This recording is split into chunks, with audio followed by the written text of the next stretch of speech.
गई चिंता मिटी, मनुआ बेपरवाह, जिनको कछु न चाहिए वे साहन के साह। एक कथा, 3 दृश्य। एक बार भयंकर तूफान आया जिसमें एक शाहबलूत का बड़ा पेड़ उखड़ गया। बहुत दिनों तक वो पानी में वैसे ही पड़ा रहा। एक दिन उसने देखा कि उसके तने के पास कुछ सरकंडे आराम से खड़े लहला रहे हैं। शाहबलूत भावुक होकर बोला, कितनी ताज्जुब की बात है।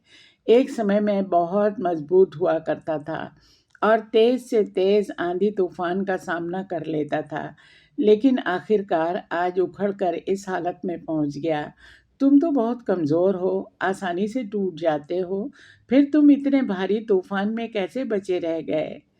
सरकंडे मुस्कुराए, इसमें हैरान होने की ज़रूरत नहीं है। तुम इसलिए उखड़ गए क्योंकि तुम तूफान से टकराए थे। हम इसलिए बच गए क्योंकि हम तूफान के आगे झुक गए थे। दृश्य 2। एक नदी में 2 घड़े बह गए। एक घड़ा मिट्टी का था और दूसरा पीतल का। जब वे नदी की धारा में बहते चले जा रहे थे, तभी पीतल के घड़े ने मिट्टी के घड़े से कहा, मित्र, मेरे पास आ जाओ, मैं तुम्हें बचा लूँगा और डूबने नहीं दूँगा। मिट्टी के घड़े ने जवाब दिया, धन्यवाद मित्र, मैं जानता हूँ कि तुम्हारा दिल बहुत सुंदर है, तुम्हारी इच्छा भी नेक है, लेकिन मैं तुमसे कुछ दूर ही रहना चाहता हूँ। अगर धारा में बहते बहते तुम मुझसे टकरा गए तो मेरे तो टुकड़े टुकड़े हो जाएंगे और तुम्हारा कुछ नहीं बिगड़ेगा। अपने से मजबूत साथी से दूरी बनाए रखने में ही समझदारी है। दृश्य 3। एक राजा को मरने से बहुत डर लगता था। वो हमेशा मौत से बचने की चिंता में डूबा रहता था। वो ज्योतिषियों से अपनी मौत के बारे में पूछता रहता था।